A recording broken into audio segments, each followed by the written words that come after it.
Hello friends, welcome to my channel Ghani beauty Tamil. கண்ணு கீழே உள்ள கருவளையத்தை சரி பண்ணுறதுக்கான டிப்ஸ் தான் இன்றைக்கி பார்க்க போகிறோம். நிறைய பேர் கேட்டிருந்த வீடியோ. ஸோ நீங்கள் இதை என்ன பண்ணுறீங்க அப்படின்னா, அதிகமாக கேஜெட் யூஸ் பண்ணுறதுனாலையும் அதிகமாக தூக்கமின்மைனாலையும் கூட இந்த கருவளையம் வர்றதுக்கான ரீசன் இருக்குது. ஸோ நீங்கள் அதை சடனாக நீங்கள் மாற்ற முடியாது. ஸோ கொஞ்சம் கொஞ்சமாக மாற்றி ட்ரை பண்ணுங்கள்.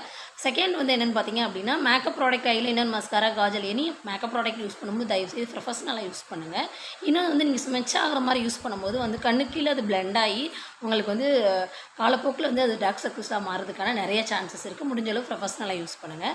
யூஸ் பண்ணதுக்கப்புறம் பார்த்தீங்க அப்படின்னா, அதை ரிமூவ் பண்ணுறது ரொம்பவே முக்கியம். நீங்கள் யூஸ் பண்ணுறது மட்டுமே ப்ளஸ்ஸாகவும் ரொம்ப இம்பார்ட்டண்டாகவும் எடுத்துகிட்டு இருக்கீங்க. எவ்வளோ நேரம் ஸ்பெண்ட் பண்ணி லைனரோ காஜலோ நீங்கள் ட்ரா பண்ணுறீங்க, அதே மாதிரி அவ்வளோ நேரம் ஸ்பெண்ட் பண்ணி தயவுசெய்து மேக்கப் ரிமூவ் பண்ணிவிட்டு நீங்கள் தூங்கும்போது உங்கள் ஐஸுக்கும் சேஃபு, உங்களுக்கும் ரொம்ப சேஃபு. அந்த டார்க் சர்க்கிள்ஸ் நீங்கள் உங்களுக்கு டோட்டலாக ரிமூவ் பண்ணலாம். உங்களுக்கு ஹோம்மேட் ரெமடியாக பார்த்தீங்க அப்படின்னா, பொட்டேட்டோட ஜூஸ் எடுத்துக்கோங்க. அதை நல்லா நல்லா ஐஸ் க்யூப்பாக நீங்கள் ஃப்ரீசர் ஐஸ் க்யூப் பாக்ஸில் வச்சு ஸ்டோர் பண்ணி எவ்ரிடே மார்னிங் எழுந்ததுக்கப்புறம் நீங்கள் உங்களுக்கு அது கண்ணில் ஒரு காட்டன் கிளாத்தில் வச்சு நீங்கள் கண்ணில் வச்சு சுற்றி எடுக்கும்போது அதை நீங்கள் சரி பண்ணலாம்.